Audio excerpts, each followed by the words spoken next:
മഹാലക്ഷ്മി സീരിയലിൻ്റെ പുതിയൊരു എപ്പിസോഡിൻ്റെ പ്രമുഖ വിശേഷങ്ങളിലേക്ക് എല്ലാവർക്കും സ്വാഗതം. അങ്ങനെ കണ്ണനും സാഗറും മഹാലക്ഷ്മി എല്ലാവരും ഭക്ഷണമൊക്കെ കഴിച്ചു കഴിഞ്ഞിട്ടിരുന്ന് സംസാരിക്കുന്ന സമയത്ത് മലയ്ക്ക് പോയപ്പോണ്ടായ എല്ലാ സംഭവങ്ങളും കണ്ണനും സാഗറും മഞ്ജുവിനോടും മഹാലക്ഷ്മിയോടും ഇങ്ങനെ വിശദീകരിച്ച് പറയുന്നുണ്ട് കേട്ടോ. ആ സമയത്ത് മഹാലക്ഷ്മി ചോദിക്കുന്നുണ്ട്, എന്നിട്ട് ആ ഗുണ്ടകൾക്ക് എന്താ സംഭവിച്ചതെന്ന് ചോദിക്കുമ്പം അതിൽ 2 പേര് മരിച്ചു. ഒരാളിപ്പോൾ ഗുരുതരാവസ്ഥയിൽ ആസ്പത്രിയിലാണ്. മരിച്ചത് ഞാനും മാർക്കോയാന്നും പറഞ്ഞാൽ ഞാൻ മേഘനും തൻ്റെ രണ്ടാനച്ഛനൊക്കെ ഇരിക്കണേന്ന്. ആ സമയത്ത് സാഗർ പറയുന്നുണ്ട്, അതിലും വലിയൊരു അത്ഭുതമുണ്ട് മഹാലക്ഷ്മി. എന്തായാലും ആസ്പത്രിയിൽ ഗുരുതരാവസ്ഥയിൽ കിടക്കണ ആ ഒരു ഗുണ്ടയുടെ പേരും എൻ്റെ പേരും ഒന്ന് തന്നെ. അതുകൊണ്ട് ഇപ്പോൾ ആസ്പത്രിയിൽ ഗുരുതരാവസ്ഥയിൽ കിടക്കുന്നത് ഞാനാന്ന് വിചാരിച്ചാൽ മേഘന ഇരിക്കണം. അതുമാത്രമല്ല, മഞ്ജുവിനെ ഇനിയിപ്പോൾ മേഘൻ്റെ ജീവിതത്തിലേക്ക് തിരിച്ചു കൊണ്ടുപോകാമെന്നുള്ള പ്രതീക്ഷയെ തന്നെ മേഘന ഇരിക്കണം. ഇതേസമയം നമ്മളുടെ മേഘനാഥനാണെങ്കിൽ കരുണ നല്ല ഉറപ്പ് കൊടുക്കുന്നുണ്ട്. എന്തെങ്കിലും കേസോ കാര്യങ്ങളോ വന്നിട്ടുണ്ടെങ്കിൽ അതെൻ്റെ അച്ഛനെ ഏറ്റെടുത്തോളും. അതോർത്ത് മേഘേട്ടൻ പേടിക്കൊന്നും വേണ്ട. ഇനിയിപ്പോൾ എന്തായാലും മേഘേട്ടൻ്റെ കാര്യങ്ങളെല്ലാം ക്ലിയർ ആയല്ലോ. മഞ്ജുവിൻ്റെ കുഞ്ഞും പോയി, സാഗറാണെങ്കിൽ ഗുരുതരാവസ്ഥയിൽ. അവനിനി ജീവിതത്തിലേക്ക് തിരിച്ചു വരില്ല എന്ന് തന്നെ ഡോക്ടർമാർ പറയണേന്നല്ലേ മേഘേട്ടൻ പറഞ്ഞ. എന്തായാലും മഞ്ജുവിനെ ഇനി ജീവിതത്തിലേക്ക് കൂട്ടാം മേഘേട്ടൻ എന്ന് പറയുമ്പം മേഘനാഥൻ പറയുന്നുണ്ട്, എനിക്കെന്തായാലും സമാധാനമായി മോളെ. നമ്മളെ തോൽപ്പിക്കാൻ ശ്രമിച്ചവർക്ക് ഇതുപോലൊരു തിരിച്ചടി കൊടുക്കാൻ നമുക്ക് പറ്റിയല്ലോ. ഇനിയിപ്പോൾ എന്ത് കേസ് വന്നാലും എനിക്ക് പ്രശ്നമല്ല. അങ്ങനെ മേഘന അവരോട് യാത്ര പറഞ്ഞ് കമലേശ്വരത്തു നിന്ന് പോകുന്നുണ്ട്. അതിനുശേഷം ദുർഗ കരുണയോട് പറയുന്നുണ്ട്, എന്തായാലും എത്ര കാലമായി നമ്മൾ ഇങ്ങനെ ഒരു കാര്യം ആഗ്രഹിക്കണോ. ഇപ്പോൾ നമ്മൾ ആഗ്രഹിച്ചതുപോലെ തന്നെ കാര്യങ്ങളെല്ലാം നടന്നു. ഇനി മേഘൻ്റെ കൂടെ മഞ്ജു ഒരു ജീവിതവും കൂടെ തുടങ്ങിയാൽ മതി, നമ്മൾ വിജയിച്ചു. എന്തായാലും അവളെ ഇതുവരെ കണ്ടില്ലല്ലോ അമ്മയെന്ന് പറയുമ്പം ഇനി അവളിങ്ങോട്ട് വരുന്നത് അവളുടെ ഭർത്താവിൻ്റെ ജീവനറ്റ ശരീരം കാണാനായിരിക്കും. ഇപ്പോൾ അവൾ ഭയങ്കര സന്തോഷത്തിലാണല്ലോ, കെട്ടുവൻ മലയ്ക്ക് പോയൻ്റെ. എന്തായാലും അവൾ അറിഞ്ഞിട്ടില്ല, ഭർത്താവുമില്ല, ഭർത്താവിൻ്റെ സഹായം ജീവിച്ചിരിക്കണില്ല. ഇനി അവൾക്ക് സഹായത്തിന് ആരുമില്ല, അവളുടെ അമ്മ മാത്രമേ ഉള്ളൂ എന്നൊന്നും അവൾക്ക് അറിയില്ലല്ലോ. ആ സമയത്ത് കരുണ പറയുന്നുണ്ട്, അമ്മേനെയും കൊണ്ട് അവളെ ഒരു രീതിയിലും സഹായിക്കാൻ കഴിയില്ല. ചെറുതിലേ മുതൽ ഞാനൊന്ന് കരഞ്ഞിട്ടുണ്ടെങ്കിൽ എൻ്റെ അച്ഛൻ അവളെ ഞാൻ കരഞ്ഞതിൻ്റെ ഇരട്ടി കരയിപ്പിക്കുമായിരുന്നു. അമ്മയ്ക്ക് അന്നൊന്നും എതിർക്കാനേ പറ്റിയിട്ടില്ല. ആ രീതിയിൽ തന്നെ ഇപ്പോഴും അമ്മയുടെ അവസ്ഥ, അല്ലാതെ മാറ്റമൊന്നുമില്ല. അതുകൊണ്ട് അവൾക്ക് എത്ര സ്വത്ത് പേരിലുണ്ടെന്ന് പറഞ്ഞാലും അവളെ സഹായിക്കാനൊന്നും ആരുമില്ല. മാർക്കോയായിരുന്നു അവളുടെയും അയാളുടെയും ബലം. ഇനിയിപ്പോൾ മാർക്കോയും പോയി, അയാളും പോയി. എന്തായാലും എനിക്ക് ഈ സന്തോഷമൊന്ന് അച്ഛനെ വിളിച്ചു പറഞ്ഞ് ആഘോഷിക്കണം അമ്മയെന്ന്. ആ സമയത്ത് ദുർഗ പറയുന്നുണ്ട്, അതിനെന്താ മോളെ, മോളുടെ വീട്ടിൽ പോയി ഇത് നല്ല ഭംഗിയായിട്ട് ആഘോഷിച്ചോ. അതുമാത്രമല്ല, മേഘൻ്റെ കാര്യം മോളുടെ അച്ഛനോടൊന്ന് പറയുകയും ചെയ്യണം കേട്ടോ, ഇല്ലെങ്കിൽ പിന്നെ മഞ്ജുവിൻ്റെ ജീവിതം വെറുതെ ആയി പോകുമല്ലോ എന്ന്. ആ സമയത്ത് കരുണ പറയുന്നുണ്ട്, അതൊന്നും ഓർത്ത് അമ്മ ടെൻഷനാവണ്ട. ഇനിയിപ്പോൾ അയാളെയും അവളെയും കൊന്നിട്ട് ജയിലിൽ പോകണമെങ്കിലും എൻ്റെ അച്ഛനത് ചെയ്യും. എൻ്റെ അച്ഛനും മുത്തശ്ശിയും എൻ്റെ സന്തോഷത്തിന് മാത്രമേ പ്രാധാന്യം കൊടുക്കാറുള്ളൂ, അല്ലാതെ വേറെ ഒന്നിനും അവർ പ്രാധാന്യം കൊടുക്കാറില്ല. എൻ്റെ മുഖം ഒന്ന് തെളിഞ്ഞ് കണ്ടാൽ അവരെന്തിനും തയ്യാറാവുമെന്ന്. ആ സമയത്ത് ദുർഗയ്ക്കും ഭയങ്കര സന്തോഷമാവുന്നുണ്ട്. പിന്നീട് കാണിക്കുന്നത് നമ്മളുടെ കണ്ണനും മഹാലക്ഷ്മിയും സാഗറിൻ്റെ വീട്ടിൽ നിന്ന് ഇറങ്ങാണ്. ആ സമയത്ത് മഞ്ജു ചോദിക്കുന്നുണ്ട്, ഏട്ടനും മേടത്തി ഇപ്പം എങ്ങോട്ടാന്ന് ചോദിക്കുമ്പം ഞങ്ങൾ നേരെ പോകുന്നത് അനന്തുവിൻ്റെ വീട്ടിലേക്കാണ്. 2 ദിവസം അവിടെ താമസിച്ചിട്ട് എന്തായാലും കമലേശ്വരത്തേക്ക് പോകണുള്ളൂ. അതുവരെ നിൻ്റെ അമ്മയും ആങ്ങളെയും നാത്തൂനും എല്ലാവരും ഞാൻ മരിച്ചു പോയിന്ന് വിചാരിച്ച് സന്തോഷിച്ചിരിക്കട്ടെ എന്ന്.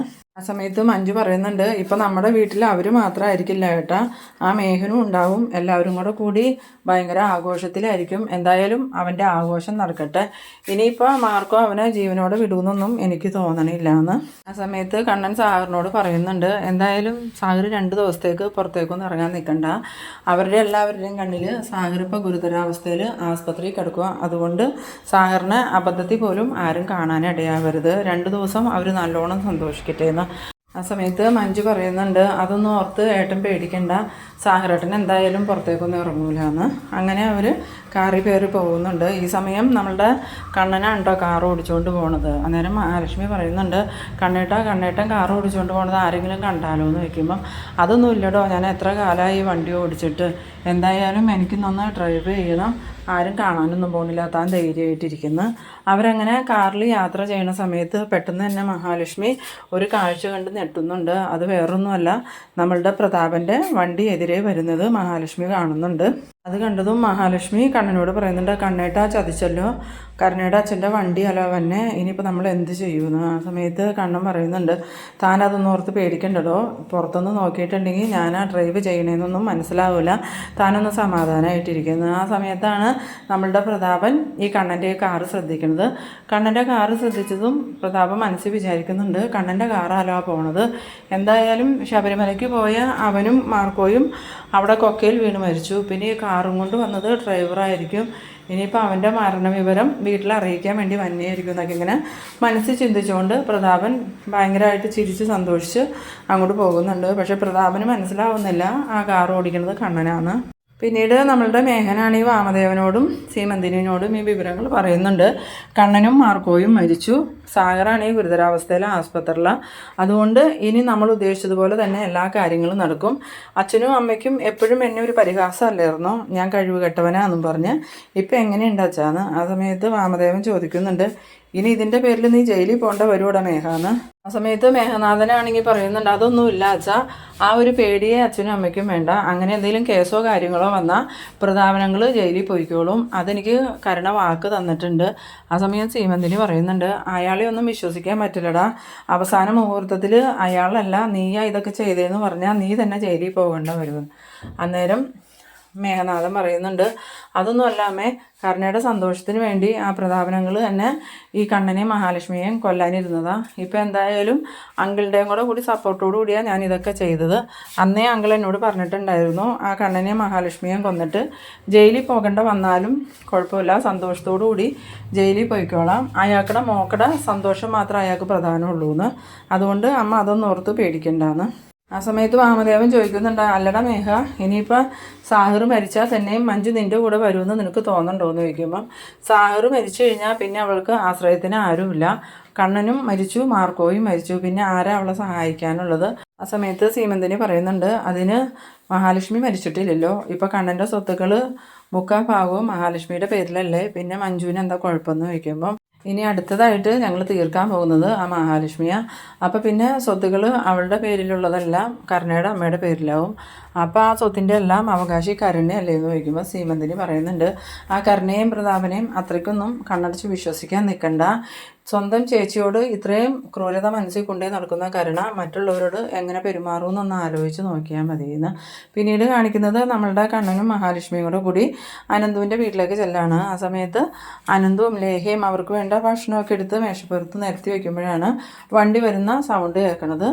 അങ്ങനെ കണ്ണേട്ടൻ വന്നു എന്നും പറഞ്ഞ് ലേഹ ഓടി വന്ന് വാതിൽ തുറന്ന് പുറത്തേക്ക് ഇറങ്ങുന്ന സമയത്ത് നമ്മളുടെ കണ്ണനാണെങ്കിൽ സാധാരണ ആളുകളെ കൂട്ട് തന്നെ കാറിൻ്റെ ഡോറ് തുറന്ന് പുറത്തേക്ക് ഇറങ്ങി നടന്നു എന്നെ കാണുമ്പം ലേഹയ്ക്കും അനന്തുവിനും അത് കണ്ടിട്ട് ഭയങ്കര സന്തോഷമാവുന്നുണ്ട്. എന്നിട്ട് അനന്തു ഓടി വന്ന് കണ്ണനെ കെട്ടിപ്പിടിച്ചിട്ട് ചോദിക്കുന്നുണ്ട്, എങ്ങനെയാടാ കണ്ണാ നിൻ്റെ മുടന്തൊക്കെ പോയ, ഇപ്പം നിനക്ക് ഒരു കുഴപ്പമില്ലല്ലോ എന്ന് പറയുമ്പം, ഞാൻ മലയ്ക്ക് പോയിട്ട് ഭഗവാൻ എനിക്ക് ദർശനം തരുക മാത്രമല്ലടാ ചെയ്ത്, എൻ്റെ ആ മുടന്ത് ഭഗവാൻ എടുക്കുകയും ചെയ്തു, പിന്നെ നിങ്ങളുടെ യാത്രയിൽ എന്തൊക്കെയോ പ്രശ്നം ഉണ്ടായി എന്ന് പറഞ്ഞില്ലേടാ.